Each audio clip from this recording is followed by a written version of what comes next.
السلام علیکم ورحمۃ اللہ وبرکاتہ۔ خلافت سیدنا صدیق اکبر پہ بات ہے۔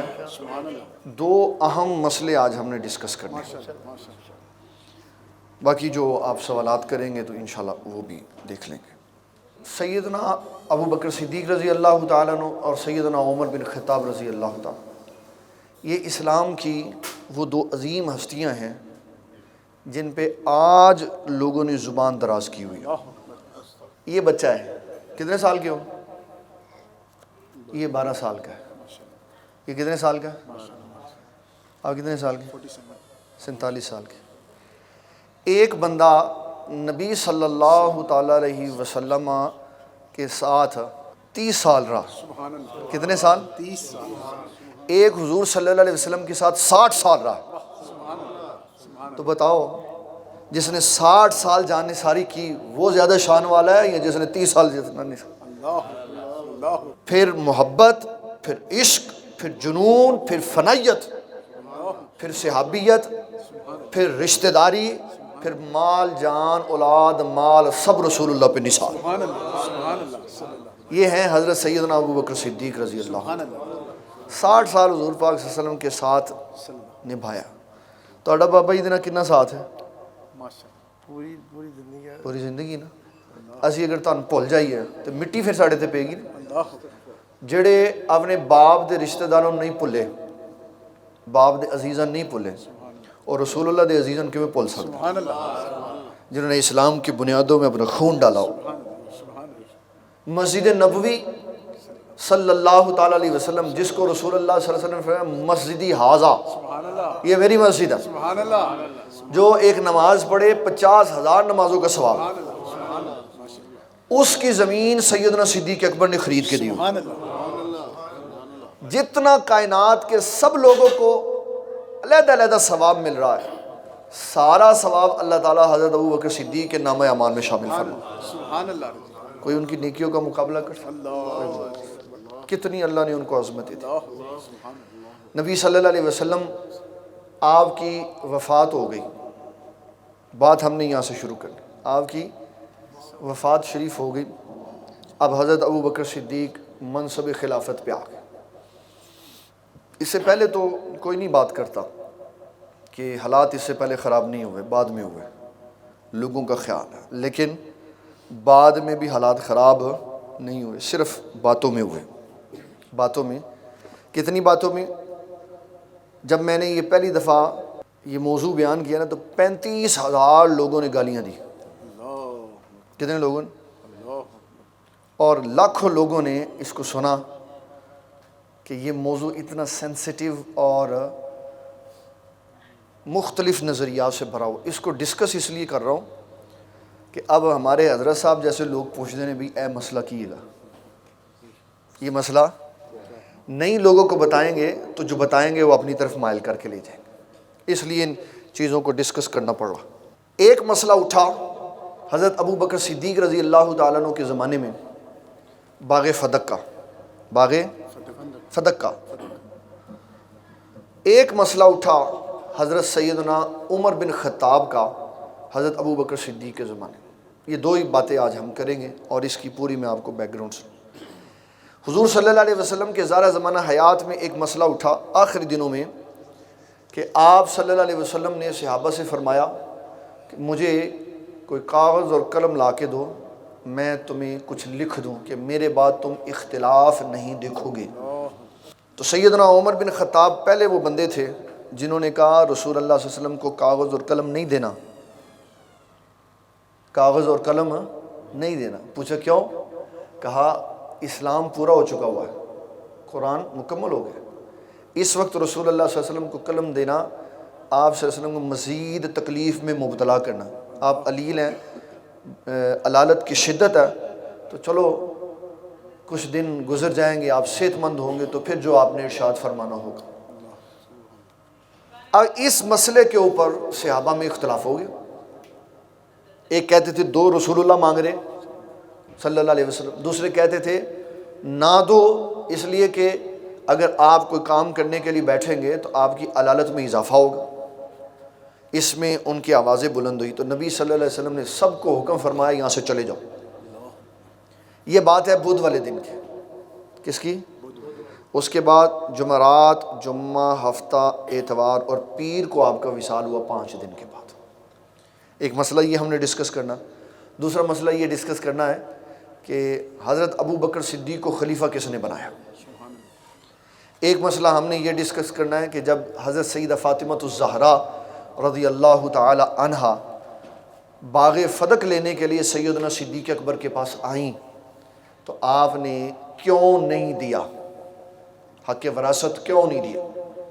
ایک مسئلہ ہم نے یہ ڈسکس کرنا ہے کہ حضرت سیدہ فاطمہ الزہرا رضی اللہ تعالیٰ عنہ طبی وفات سے دنیا سے گئیں یا آپ کو شہید کیا گیا، اور شہید کرنے والے یہ الزام عائد کرتے ہیں حضرت عمر بن خطاب پر کہ آپ نے دروازہ گرا کر حضرت سیدہ فاطمہ کو نیچے دے دیا اور وہ بھی شہید ہو گئی، اور ان میں جو اللہ تعالیٰ نے ایک لڑکا رکھا ہوا تھا وہ بھی شہید ہو گیا. یہ سارے وہ اہم ٹاپک ہیں جو ہم اپنی 40 سالہ زندگی میں کبھی نہیں سنایا ہم نے، لیکن لوگ اب اس مسئلے میں الجھ گئے ہیں، اس لیے سنانے کی ضرورت پڑی ہے تاکہ لوگوں کے لیے راستہ واضح ہو جائے کہ اس میں اسلام کا عقیدہ اور نظریہ ہے. پہلی بات، حضور سیدنا سرکار کائنات صلی اللہ علیہ وسلم نے جب کاغذ اور قلم منگوایا، اس حدیث کو کہتے ہیں حدیث قرطاس، قاف رے توئیں الف سین، قرطاس، کاغذ قلم منگوایا. جب آقا کریم صلی اللہ تعالیٰ علیہ وسلم نے منگوایا تو حضرت عمر بن خطاب نے لانے نہیں دیا. اس پہ جو نظریہ قائم ہوا وہ یہ تھا کہ اس میں حضرت علی المرتضیٰ رضی اللہ تعالیٰ عنہ کی خلافت لکھ کر دینی تھی جو حضرت عمر بن خطاب نے نہیں لکھنی تھی. اب اس کے بیک گراؤنڈ میں جو سوالات پیدا ہو رہے ہیں وہ میں بتا دیتا ہوں. نمبر 1، کیا رسول اللہ صلی اللہ علیہ وسلم رب کا حکم سنانے کے لیے مجبور تھے حضرت عمر بن خطاب کے؟ اگر یہ حکم ربی ہوتا تو عمر بن خطاب کیا شاید تھے، دنیا ساری سامنے آ جاتی تو رسول اللہ کبھی بھی نہ رکتے. عمر بن خطاب کا کیا مسئلہ تھا؟ آپ نے تو پہلے دن فرمایا میرے دائیں ہاتھ پہ سورج رکھ دو تو بائیں ہاتھ پہ چاند رکھ دو، ادھر مشکلات کھڑی کر دو، ادھر سہولیات اور انعام و اکرام کھڑے کر دو. میں اللہ کا پیغام سنانے میں کبھی بھی رعایت نہیں کروں گا، جو پیغام اللہ نے دیا میں سنا کے رہوں گا. چلو ایک لمحے کے لیے سوچ لیا کہ صحابہ نے نہیں لانے دیا. 5 دن اس کے بعد حضور سے حیات رہے. اگلے دن فرما دیتے یار وہ ایک اللہ کا حکم آیا ہوا ہے، میں نے سنانا ہے، لاؤ کوئی کاغذ قلم میں لکھ دیتا ہوں. کیا 5 کے 5 دن حضرت عمر بن خطاب رسول اللہ کے دروازے پہ آپ کے پاس بیٹھے رہے، اپنے گھر نہیں گئے؟ ان کے جانے کے بعد علی المرتضیٰ لے آتے، سیدہ فاطمہ لے آتی، سیدہ عائشہ صدیقہ لے آتی. پھر اس کے اوپر اس حدیث کا جواب امام بخاری نے دیا کہ جب نبی صلی اللہ علیہ وسلم نے سیدہ عائشہ صدیقہ سے بعد میں فرمایا لاؤ کاغذ اور قلم میں تمہیں کچھ لکھ دوں، تو پھر آپ نے فرمایا چلو رہنے دو. جس طرح رب کائنات، یہ بخاری کی بات سنا، رب کائنات اس امت پر میرے بعد ابو بکر صدیق کے علاوہ کسی کو پسند نہیں کرتا، اسی طرح میری امت بھی ابو بکر کے علاوہ کسی کو پسند نہیں کرے. یہ حضور پاک صلی اللہ علیہ وسلم نے فرمایا، بخاری کے لفظ ہے. تو کدھر گئی خلافت حضرت علی المرتضیٰ؟ اور پھر شیر خدا ہیں، ایک شے حضور نے دینی تھی تو لے ہی نہیں سکے حضور پاک صلی اللہ علیہ وسلم. یہ وہ سارے سوالات ہیں جو امت کے ذہنوں میں سوال پیدا کر کے صحابہ سے عقیدت اور احترام کا رشتہ کم کیا. پھر سنیں کتنی اہم بات ہے. حضرت علی المرتضیٰ رضی اللہ تعالیٰ عنہ آپ کھڑے ہیں، یہ بھی بخاری کی روایت ہے، اور حضرت عباس کھڑے ہیں، چچا جان. تو کہنے لگے حضرت عباس حضرت علی سے، میں قریشیوں کے چہرے پہچانتا ہوں، میں قریشیوں کے چہرے پہچانتا ہوں، جب ان کی وفات کا وقت آتا ہے نا تو ان کے چہرے کی کیفیت بتاتی ہے اب یہ دنیا سے جا رہا. تو مجھے لگ رہا ہے انہی کیفیات کو دیکھتے ہوئے کہ اب رسول اللہ صلی اللہ علیہ وسلم دنیا سے جا رہے ہیں. تو آؤ علی تو اور میں جا کے رسول اللہ سے یہ پوچھ لیں کہ کیا ان کے بعد خلیفہ میں ہوں گا. یہ حضرت علی کو کہہ رہے ہیں، آپ پوچھ لیں کہ کیا میں خلیفہ ہوں گا آپ کے بعد. تو حضرت علی نے کہا میں نے نہیں جانا، میں نے اس لیے کہ رسول اللہ صلی اللہ علیہ وسلم کا یہ ایک پہلا قول تھا، آپ نے فرمایا جو مانگ کر عہدہ لے اس کو کبھی عہدہ نہ دو۔ فرمایا میں اگر گیا اور رسول اللہ صلی اللہ علیہ وسلم نے انکار فرما دیا تو امت کبھی بھی مجھے خلیفہ نہیں بننے دے گی۔ آپ پہلے کی بات کر رہے ہیں، ان کا تو چوتھا بھی پوزیشن جو ہے وہ ان کے قول کے مطابق تو یہ ہے کہ اگر حضور نے انکار کر دیا تو چوتھا بھی نہیں نمبر آئے گا۔ تو حضرت علی نہیں گئے، حضرت ابو بکر صدیق رضی اللہ تعالیٰ عنہ کے بارے میں حضور صلی اللہ علیہ وسلم نے خود فرمایا، یہ بخاری کے لفظ ہیں کہ جس کو اللہ تبارک و تعالیٰ پسند کرے گا اس کو ہی میری امت پسند کرے گی، اور وہ پسند کس کو کیا؟ سیدنا صدیق اکبر رضی اللہ عنہ۔ حضور صلی اللہ علیہ وسلم وصال فرما گئے۔ اب یہی دن تھا جس دن آپ کی وفات مبارک ہوئی۔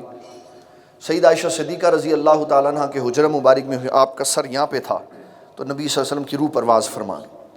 آپ نے حضرت ابو بکر صدیق کو پیغام بھیجا اپنے ابا جان کو کہ حضور وصال فرما گئے، تو آپ آئے، نبی صلی اللہ علیہ وسلم کے چہرہ مبارک کے اوپر کپڑا تھا اس کو ہٹایا تو پہلے یہاں پہ بوسہ دیا، پھر آپ صلی اللہ علیہ وسلم کی جو روح کے نکلنے کی کیفیت ہے کہ جب مومن کی روح نکلتی ہے تو اس کی آنکھوں میں پانی آ جاتا، تو حضور صلی اللہ علیہ وسلم کی آنکھوں کے ان حلقوں میں پانی تھا، تو حضرت ابو بکر صدیق نے وہ حضور کی آنکھوں کا پانی بھی پی لیا۔ یہ امام مسلم نے لکھا۔ پھر اوپر کپڑا رکھ دیا، تھوڑا وقت گزرا تو حضرت ابو بکر صدیق رضی اللہ تعالیٰ عنہ کو یہ اطلاع ملی کہ ایک قبیلہ ہے ثقیفہ بنو سعدہ، ثقیفہ بنو سعدہ، وہاں ایک میٹنگ ہو رہی ہے، وہاں ایک میٹنگ ہو رہی ہے۔ پتہ کیا کہ میٹنگ کس کے بارے میں، اور کہا حضور وصال فرما گئے تو رات گزرنے سے پہلے نئے خلیفہ کا تقرر کرنا ہے، تدفین بعد میں ہوگی، خلیفہ کا تقرر پہلے ہوگا۔ اب جب یہ بات ہو گئی تو حضرت ابو بکر صدیق نے سیدنا عمر بن خطاب کو بلایا، فرمایا وہاں جانا ہے تاکہ کوئی غلط ڈیسیژن نہ ہو جائے۔ وہاں گئے تو دو گروہ بیٹھے تھے، ایک مہاجرین کا ایک انصار کا۔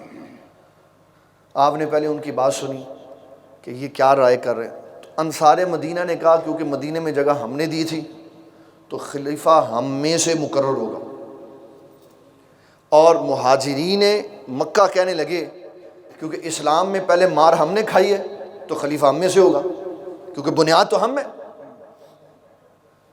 حضرت ابو بکر صدیق نے دیکھا کہ دونوں کا اس مسئلے میں اتفاق نہیں ہو رہا، تو پھر یہ تیسری رائے آئی کہ ایک خلیفہ انصار میں سے بنا لو، ایک خلیفہ مہاجرین میں سے بنا لو تاکہ بیلنس ہو جائے۔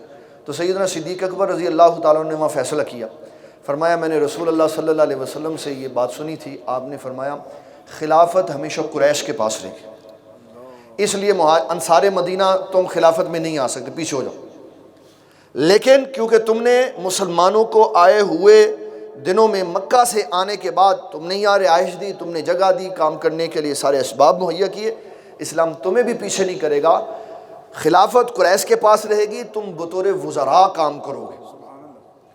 فیصلہ ہو گیا۔ اس کیبنٹ نے حضرت ابو بکر صدیق رضی اللہ تعالیٰ عنہ کو نومینیٹ کیا، یہ کتابیں کہتی ہیں، لیکن اسلام کہتا ہے نہیں، انہوں نے نومینیٹ نہیں کیا، بلکہ جو نومینیشن ہوئی تھی رسول اللہ صلی اللہ علیہ وسلم کی طرف سے، انہوں نے صرف اس کی تصدیق کی ہے۔ حضور صلی اللہ تعالیٰ علیہ وسلم نے جو سیدنا صدیق اکبر کو اپنا مسلح دیا، اپنی جگہ دی، اپنی زندگی میں اپنا قائد اور رہنما بنایا امت کا، اس فیصلے کی امت نے توثیق کی اور اس کو جاری کیا کہ امت کا مشترکہ خلیفہ سیدنا صدیق اکبر ہوں گے۔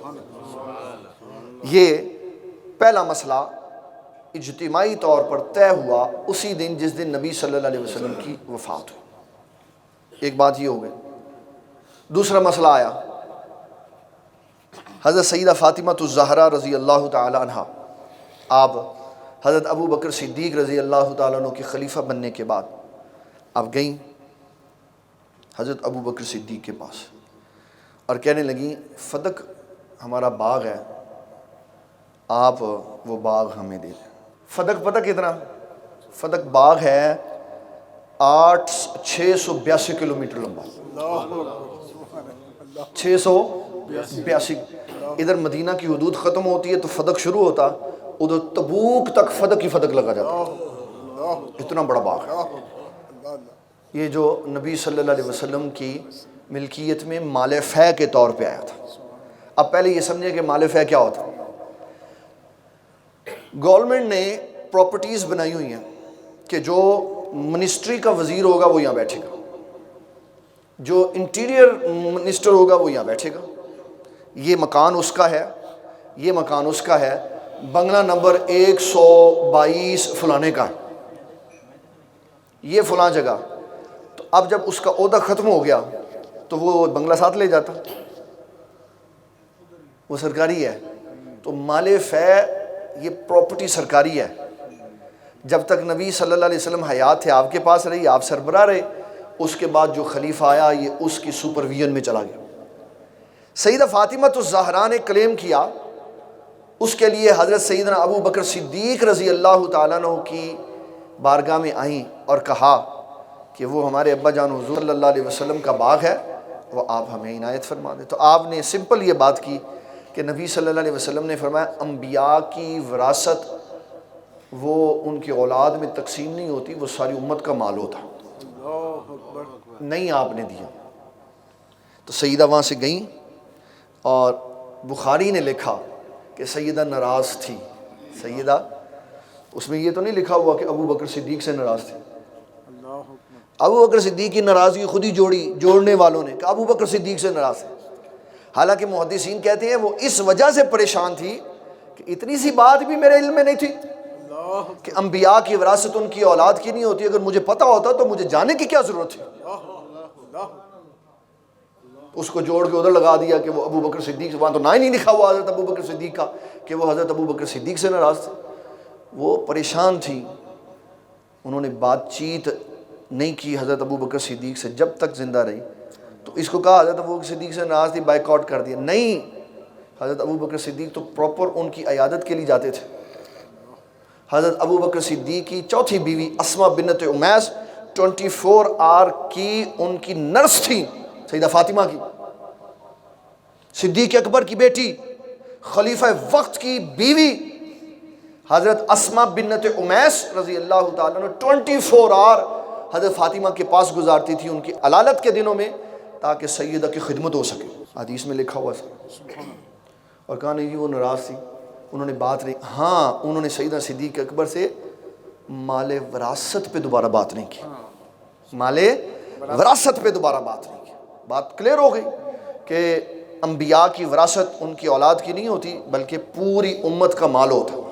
چلیں ایک لمحہ اس کو ادھر رکھیں، تھوڑے سے ادھر سوالات دیکھ لیں۔ پہلی بات، حضرت سیدنا ابو بکر صدیق نے مال وراثت نہیں دیا، یہ سوال ہے فرضی سا۔ پھر عمر بن خطاب نے بھی نہیں دیا، پھر عثمان غنی نے بھی نہیں دیا، پھر حضرت مولا کائنات آ گئے، انہوں نے بھی نہیں لیا، وہی لے لیتے۔ کہتے اتنے 35 سال ہم پر ظلم ہوا، ہمارا مال 3 خلفاء نے نہیں دیا، چلو اب ہماری باری آ گئی تو ہم لے لیں، انہوں نے بھی نہیں لیا۔ اس کا مطلب ہے انہوں نے سیدنا صدیق اکبر کے فیصلے کی تصدیق کی کہ جو فیصلہ صدیق اکبر نے کیا وہی صحیح تھا۔ اگر صدیق اکبر رضی اللہ تعالیٰ عنہ سے وہ باغ نہیں لے سکے، عمر بن خطاب سے بھی نہیں لے سکے، تو سوال ہے پھر وہ اسد اللہ کس سلسلے میں تھے، اللہ کے شیر کس سلسلے میں تھے، اپنا حق ہی نہیں لے سکے۔ حالانکہ وہ تو اتنے دلیر اور جرأت مند تھے۔ سیدنا عمر بن خطاب نے اپنے دور میں جب ایک بندے کو جرم کی سزا دینے کے لیے اعلان فرمایا تو حضرت علی کہنے لگے حضرت صاحب گواہ ہیں آپ کے پاس؟ خلیفہ وقت سے کہا آپ کے پاس گواہ ہیں؟ کہا نہیں۔ فرمایا خاموش ہو کے بیٹھ جاؤ۔ اگر مجرم جن کے اوپر آپ نے جرم عائد کیا انہوں نے اللہ کی قسم کھا لی کہ ہم نے یہ جرم نہیں کیا اور آپ کے پاس گواہ بھی نہ ہوئے تو جو سزا ان کو ملنی ہے وہ آپ کو کھانی پڑ جائے گی۔ اگر آج علی المرتضیٰ نہ ہوتے تو عمر ہلاک ہو جاتے۔ علی نے مجھے بچا لیا آج، وہ تو اتنے دلیر آدمی تھے، وہ تو اتنے دلیر تھے اور اپنا باغ ہی نہیں لے سکے۔ اس کا مطلب ہے یہ سارا قصہ من گڑت اور جھوٹا ہے، من گڑت اور جھوٹا ہے۔ پھر حضرت سیدنا صدیق اکبر رضی اللہ تعالیٰ نے باغ نہیں لیا۔ اب اس پوری ہسٹری کو سمجھیے گا غور سے۔ باغ سیدہ فاطمہ کو نہیں دیا، باغ سیدہ فاطمہ کو نہیں دیا، لیکن اس کے جو منافع ہیں، اس کا فروٹ جو ہے، اس کا پھل جو ہے، اس کی سبزیاں جو ہیں، اور ان سبزیوں کو بیچ کے جو پیسہ آیا وہ رسول اللہ کی ازواج اور آپ کی بیٹی اور ان کے خاندان والوں پر خرچ ہوا۔ سیدنا فاروق اعظم کا دور آیا، پھر انہوں نے بھی اسی سلسلے کو کنٹینیو کیا کہ اس باغ فدق کے منافع خاندان مصطفیٰ پہ خرچ ہوئے۔ پھر دور خلافت آیا حضرت عثمان غنی کا، انہوں نے بھی سارے منافع ان کے اوپر خرچ کیے خاندان نبوت پہ۔ پھر دور آیا حضرت علی المرتضیٰ کا، انہوں نے بھی خاندان نبوت پہ سارے پیسے خرچ کیے۔ پھر دور آیا حضرت امیر معاویہ کا، انہوں نے بھی سارے منافع تا زندگی رسول اللہ کی ازواج اور آپ کے پیسے رسول اللہ صلی اللہ علیہ وسلم کے خاندان پہ خرچ ہو رہے ہیں۔ آج بھی جو وہاں کے سید ہیں پیسہ ان پہ خرچ ہو رہا ہے۔ بات واضح ہو گئی؟ اب آگئی تیسری بات، سیدہ کے قتل کے اوپر بہت بڑا پروپیگنڈا ہے۔ سیدہ کے قتل کے اوپر بہت بڑا پروپیگنڈا ہے، کتابیں بڑی پڑھی ہیں، سارا سوشل میڈیا بڑا پڑا ہے جمادی الثانی میں، کیونکہ سیدہ فاطمۃ الزہرا کی وفات کا جو دن ہے طبعی طور پر وہ ہے 3 رمضان المبارک۔ کتنا رمضان؟ 3۔ اور جو خود ساختہ بنایا گیا ہے کہ آپ کو ظلماً شہید کیا گیا وہ ہے جمادی الثانی۔ ابھی جمادی الثانی ہے نا، اس کے شروع میں حضرت عمر بن خطاب کے خلاف پروپیگنڈا ہو رہا ہے کہ جناب حضرت عمر بن خطاب نے بی بی پاک کے اوپر دروازہ گروا دیا، اور آپ اس وقت حضرت محسن سے امید میں تھی، تو وہ بھی محسن بھی فوت ہو گئے اور سیدہ فاطمۃ الزہرا بھی فوت ہو گئے۔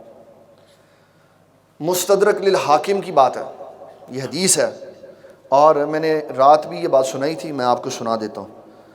میں ڈاکوؤں کی بات سنا دیتا ہوں۔ ڈاکو سمجھتے ہیں؟ دین کے ڈاکو۔ کس کے ڈاکو؟ دین کے ڈاکو۔ مستدرک للحاکم کی حدیث ہے 4383۔ 4000 حدیث میں یہ لفظ لکھا ہوا، حدیث کے اندر ھذا حدیث صحیح الاسناد، کہتے ہیں حدیث بالکل صحیح ہے، اس کی سند بالکل صحیح ہے۔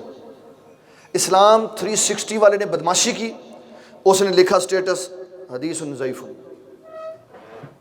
حدیث کھول کے دیکھ لیں، ابھی آپ کھول کے اپنے موبائل پہ اسلام 360 پہ دیکھیں، حدیث میں لکھا ہوا ہے ھذا حدیث صحیح الاسناد، حدیث صحیح ہے، اس کا نیچے ریفرنس سٹیٹس کوڈ کیا حدیث ضعیف ہے۔ یہ تو ہمیں پتہ چل گیا۔ اس طرح کی سینکڑوں حدیثیں ایسی ہیں جو حدیث کی کتابوں میں صحیح لکھی ہوئی ہیں، اور اسلام 360 والے نے اس کو حدیث ضعیف کہا کہ لوگوں کی نظروں سے غائب کر دی۔ کتنا بڑا ظلم کیا امت کو۔ حدیث کے اندر کیا ہے، اس لیے اس کو ضعیف کہا کہ اس سے بعض لوگوں کا نظریہ خراب ہوتا تھا۔ انہوں نے کہا کہ یہ جو تیسرا بیٹا ہے نا محسن، یہ حضور کی وفات کے بعد پیدا نہیں ہوا، اپنی اماں جان کے بطن میں ہی شہید ہو گیا۔ اب حدیث سنیں کیا ہے۔ حدیث کے راوی ہیں مولا کائنات علی المرتضیٰ، بندہ بھی ایڈا سچا اور گل نو کوئی جھٹلا ہی نہیں سکتا۔ حضرت سیدنا علی المرتضیٰ رضی اللہ تعالی کہتے ہیں کہ اللہ تعالیٰ نے مجھے لڑکا دیا، ایک لڑکا دیا۔ حضور صلی اللہ علیہ وسلم اس کو دیکھنے کے لیے آئے۔ مختلف حدیثوں میں یہ چیزیں لکھی ہیں، آپ نے پیشانی پہ بوسہ لیا اپنے بیٹے کا، نواسے کا، پھر اس کو گڑتی دی، پھر اس کے کان میں اذان دی، پھر حضرت علی سے پوچھا ہمارے بیٹے کا کیا نام رکھا؟ انہوں نے کہا میں نے اس کا نام حرب رکھا ہے، میں نے اس کا نام حرب رکھا۔ حرب بنو امیہ کا بہت بڑا سپہ سالار تھا، جس کے بارے میں مشہور ہے اکیلا نہتا اسلحہ کے ساتھ بری ہوئی فوج کا 1000 بندہ سامنے آتا نا، تو یہ اکیلا نہتا بغیر ہتھیار کے 1000 پہ غالب آ جاتا تھا، اتنا طاقت والا بندہ تھا۔ تو اپنے بیٹے کا نام اس پہ رکھا کہ میرا بیٹا بھی حسن اتنا ہی طاقت والا ہو۔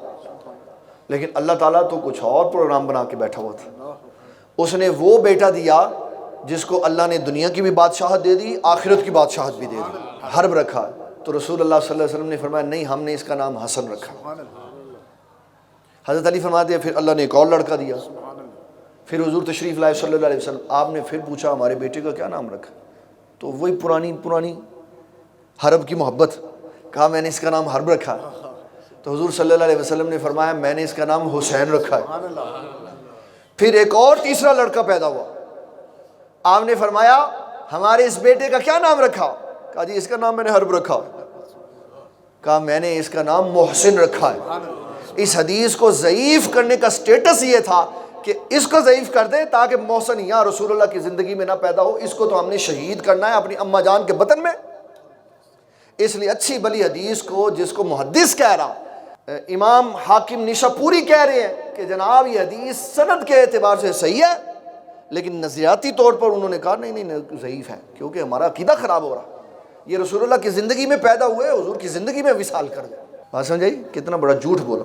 پھر کس حدیث کو بنیاد بنایا کہ حضرت عمر بن خطاب نے دروازہ گرا دیا؟ پوری کتب حدیث میں ایک روایت ہے اور وہ بھی جھوٹی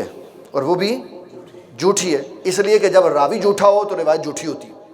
جب راوی جھوٹا ہو تو روایت جھوٹی ہوتی ہے. ابن ابی شیبہ نے ایک روایت بیان کی، اس نے کہا حضرت ابو بکر صدیق خلیفہ بن گئے تو حضرت فاطمہ کے گھر حضرت زبیر، آپ کی پھوپھی جان کے بیٹے زبیر بن عوام، اور حضرت علی المرتضیٰ رضی اللہ تعالیٰ، یہ دونوں بات چیت کر رہے تھے حضرت ابو بکر صدیق کی خلافت کے بارے میں. تو کسی نے جا کے عمر بن خطاب کو بتا دیا بھئی بندے دو اندر، جا کے دسیا کنے او دا کوئی نہیں نا، ایسے ہوائی بات. تو حضرت عمر بن خطاب آئے، آپ نے سیدہ فاطمہ سے کہا، آپ نے فرمایا سیدہ پاک آپ کے ابا جان مجھے دنیا کے ہر بندے سے زیادہ محبوب تھے، دنیا کے ہر بندے سے زیادہ محبوب تھے، اور ان کی وفات کے بعد میں سب سے زیادہ محبت آپ سے کرتا ہوں. یہ حضرت عمر بن خطاب کہہ رہے ہیں. لیکن یہ یاد رکھنا، اگر خلافت صدیقی کے اوپر کوئی مسئلہ ہوا اور اس کے لیے آپ کا گھر استعمال ہوا، سیدنا صدیق اکبر کی خلافت کے بارے میں کوئی اختلافی مسئلے کے لیے آپ کا گھر استعمال ہوا، تو میں اس کو آگ لگا دوں گا. میں اس کو، پوری کتب حدیث میں ایک یہ من گڑت روایت موجود ہے، اس کے علاوہ کوئی نہیں. تو دھمکی سے تو کام نہیں ہوتا، یہ تو دھمکی رسول اللہ نے بھی لگائی. آقا کریم صلی اللہ علیہ وسلم نے فرمایا میں بلال کو اذان کی آواز کا کہوں اور وہ اذان دے، پھر میں مصلی پہ کسی کو کھڑا کروں کہ وہ نماز پڑھائے، تو میں ان لوگوں کے گھروں کو جا کے آگ لگا دوں جو مسجد میں آ کے نماز نہیں پڑھتے. یہ تو حضور پاک نے بھی کہا، لیکن آپ نے لگائی کسی کو آگ؟ نہیں لگائی. اس کے باوجود یہ روایت غلط ہے، اس لیے کہ اس کا راوی جھوٹا من گڑت روایت بیان کرتا ہے. جب راوی غلط، حدیث غلط. یہ فضائل نہیں ہو رہے، یہ احکامات کی بات ہو رہی ہے، اور احکامات میں ضعیف اور کذابوں والی روایات نہیں چلتی، وہاں صحیح الاسناد حدیث چلتی ہے. حدیث ختم ہو گئی. اس کی بنیاد پہ سیڑھی لگا کے پھر بعض لوگوں نے اوپر بدماشی کی اور کہا کہ وہ حضرت عمر بن خطاب نے جب دوبارہ دیکھا کہ صدیق اکبر کی خلافت کے بارے میں خرابی ہوئی تو آپ گئے، آپ نے اپنی زور سے ٹانگ ماری، دروازہ گرا. دروازے کے پیچھے سیدہ فاطمہ تھی، وہ دروازے کے نیچے آ گئی اور آپ اس کے اوپر چڑھ کے نیچے سے حضرت سیدہ فاطمہ کو کچل دیا. وہ بھی شہید ہو گئی اور بچہ بھی شہید ہو گیا. سیاہ مکتب فکر کے ایک علامہ نے، جس نے کتاب لکھی احتجاج تبرسی، یہ ان کی جس طرح ہماری بخاری مسلم ہے نا، ان کی بڑی مضبوط کتاب، اس نے کہا یہ سارا ہی واقعہ جھوٹ ہے. گھر کے بندے نے کہا سارا ہی واقعہ جھوٹ ہے. کہا کیسے؟ کہا رسول اللہ کی ساری اہل بیت اور حضور صلی اللہ علیہ وسلم کی ساری ازواج، جتنے بھی کسی کے خیمے دیکھ لو، کسی کے گھر پہ لکڑی کا دروازہ لگا ہی نہیں تھا. یہ جھوٹا واقعہ ہے. لکڑی کا دروازہ حضور کے خاندان میں کسی کے گھر میں تھا ہی نہیں. تو کہا کون سا دروازہ لگا ہوتا تھا؟ کہا سادے سے لوگ تھے، کچے ان کے مکانات بنے ہوتے تھے، اوپر کانوں کی چھت ہوتی تھی اور دروازے پہ کھجور کی چھال لٹکی ہوتی تھی. کہا یہ واقعہ جھوٹا. ایک جھوٹے واقعے کی بنیاد پر حضرت عمر بن خطاب کے اوپر تنقید کی، اور آج لوگ حضرت عمر بن خطاب کے گربان کو پکڑنے کی کوشش کرتے ہیں. اس کے لیے یہ ذہن میں رکھیں، شیخ فرماتے ہیں میں فشاند نور و سگ آو میں کند، فرمایا چاند چمکتا رہتا ہے، کتے بھونکتے رہتے ہیں. سیدنا ابو بکر صدیق کا چاند چمکتا رہے گا، سیدنا فاروق اعظم کا چاند چمکتا رہے گا، سیدنا عثمان غنی کا چاند چمکتا رہے گا، مولا کائنات علی المرتضیٰ کا چاند چمکتا رہے گا، حضور کی اہل بیت کا چاند چمکتا رہے گا، حضور کی ازواج کا چاند چمکتا رہے گا، اور حضور صلی اللہ علیہ وسلم کے صحابہ کا چاند چمکتا رہے گا، اور کتے بھونکتے رہیں گے۔ ان کے بھونکنے سے ان کی شان کو کیا فرق پڑنے والا؟ ان کی شان وراء الوراء بلند و بالا ہے، بلند و کتنے مسئلے ہو گئے؟ 4 ہو گئے، ٹھیک ہے۔ یہ وہ کرٹیکل ایشوز ہیں جو آج کے دور میں سب سے زیادہ ڈسکس ہو رہے ہیں صحابہ کو تنقید کرنے کے۔ ایک بندہ منگولا سمجھ تو منگولا، یہ وہ منگولے وہ ہوتے ہیں جو بے دین ہوتے ہیں، منگولے یہ ایک قوم ہے۔ ادھر ایک بندہ رہتا ہے، وہ اپنے آپ کہتا ہے میں منگولا، لوگوں نے اس کا نام چھوڑ کے اس کو منگولا کہہ دیا۔ اب اس کا جا بھی نام استعمال ہوتا ہے، کہتے ہیں منگولا۔ کون سا منگولا؟ ایک منگولا کہتا نہ تو میں حضرت ابو بکر صدیق کو رسول اللہ کا روحانی خلیفہ مانتا ہوں، تو نہ ہی میں علی المرتضیٰ کو مانتا ہوں۔ تو کہا کیا مانتے ہو؟ کہتے ہیں یہ دونوں سیاسی خلیفہ تھے۔ ایک شیخ ہونے کے دعوے دار کہتے ہیں حضرت علی روحانی خلیفہ تھے اور سیاسی خلیفہ حضرت ابو بکر صدیق تھے۔ یہ تقسیم 1400 سال کے بعد ہوئی۔ حضور صلی اللہ علیہ وسلم نے جس بندے کو اپنی امت کا خلیفہ نامزد کیا، بنایا، اپنا مسلح دیا، وہ روحانیت میں بھی سب سے اعلیٰ ہے اور وہ سیاست میں بھی سب سے اعلیٰ ہے۔ حضرت سیدنا عمر بن خطاب کا یہ قول ہے، آپ فرماتے ہیں رسول اللہ کی وفات پہ اگر ابو بکر صدیق نہ ہوتے تو اس دھرتی پہ اللہ کا نام لینے والا کوئی نہ ہوتا، کیونکہ سب تو بفر گئے تھے، سب تو پریشان۔ حضرت عمر بن خطاب تلوار نکال کے کھڑے تھے کہ جس نے کہا حضور وفات پا گئے اس کا سر کاٹ دو، تو سہارا امت کو کس نے دیا؟ سیدنا صدیق اکبر۔ اور پھر کتنی بات کی، یہ نہیں کہا کہ میں جب تک صدر ہوں یا میں سربراہ ہوں میں مجھے استثناء ہے۔ حاکم وقت کو استثناء نہیں ہے، یہ حضرت ابو بکر صدیق نے زندگی میں پہلی دفعہ اصول دیا۔ جب آپ خلیفہ بنے تو فرمایا سنو میں بنا نہیں، مجھے بنایا گیا ہے۔ 6 دن تک مسلسل آپ یہ اعلان کرتے رہے کہ میری خلافت کسی کو چاہیے تو وہ لے لے،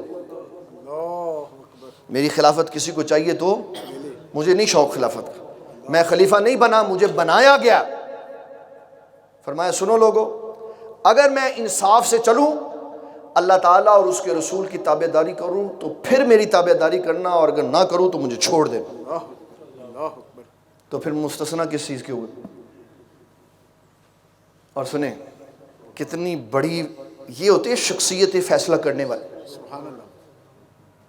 سامنے رسول اللہ کی بیٹی کھڑی ہے، سامنے حضور پاک صلی اللہ علیہ وسلم کی بیٹی کھڑی ہے، تو کوئی یہ نہیں کہا نہیں حضور پاک کی بیٹی تو اسلام کا اصول ہی بدل دو، کہا نہیں آپ بیٹی اپنی جگہ، آپ کی عزت ہمارے سر آنکھوں کے اوپر، آپ ہمارے سروں کا تاج ہیں، آپ کے بیٹے جنت کے جوانوں کی سر، لیکن بات وہ ہوگی جو رسول اللہ نے فیصلہ کیا ہوگا۔ جب آپ کو انصاف کی کرسی پہ بٹھایا جائے، جب آپ کو عہدہ دیا جائے، تو پھر رشتہ داریاں نہیں دیکھنی چاہیے۔ جو جماعت رشتہ داری دیکھتی ہیں فلاپ ہو جاتی ہے، اور جو جماعت اصول اور ضابطے دیکھتی ہے اللہ اس کو عروج عطا فرماتا ہے۔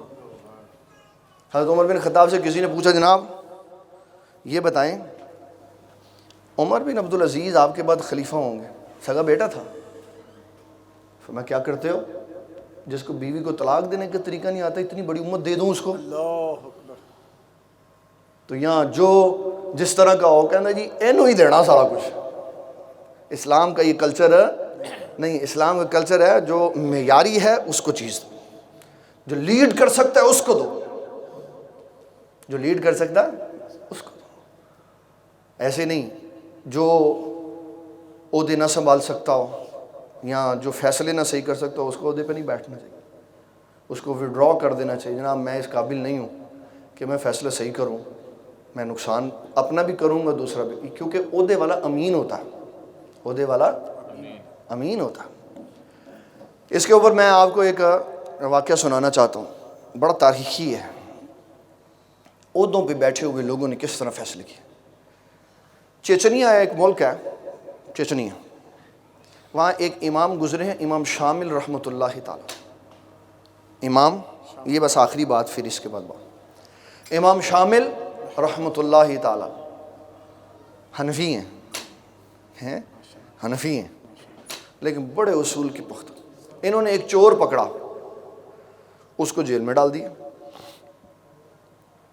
اس کی والدہ, چور کی والدہ یا اس کی بیوی آپ کی امی جان کے پاس آئی اور کہنے لگی بی بی صاحبہ آپ کے بیٹے نے میرے میاں کو پکڑا ہے, آپ سفارش کریں کہ اس کو چھوڑ دیں. آپ نے کہا اچھا چلو میں اپنے بیٹے کو کہہ دوں. امام شامل سے کہا یہ جو بندہ تو نے پکڑا ہے اس کی بیوی آئی تھی, سفارش کر رہی تھی کہ چھوڑ دو. آپ نے کوئی نہیں جواب دیا. جو آپ نے پینل شورا کا بلایا ہوا تھا اس میں ڈسکس کیا. فرمایا بتاؤ کہ چور کی سفارش کرے تو اس کو کیا سزا ملتی ہے؟ تو انہوں نے کہا 40 کوڑے مارنے چاہیے اس کو. پھر اگلا سوال کیا, وہ اتنا نحیف اور کمزور ہو کہ نہ کھا سکتا ہو, تو کہا پھر اس کے قریب ترین بندے کو مارو کہ جس سے اس کو تکلیف ہو. تو کہا پھر مجھے 40 کوڑے مارو کیونکہ میری ماں نے چور کی سفارش کی. یہ ہے مسند انصاف کی. ہم کدھر بیٹھے ہوئے ہیں؟ حاکم وقت ہو کر ملک کا سربراہ ہو کر 40 کوڑے کھائے جلاد سے کہ مارو میری کمر پر تاکہ مجھے تکلیف ہو تو پھر میری ماں کو تکلیف ہو. اس کو یہ پتہ چلے کہ مجرموں کی سفارش نہیں کرتے.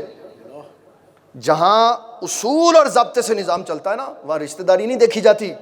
یاد رکھنا اس کو.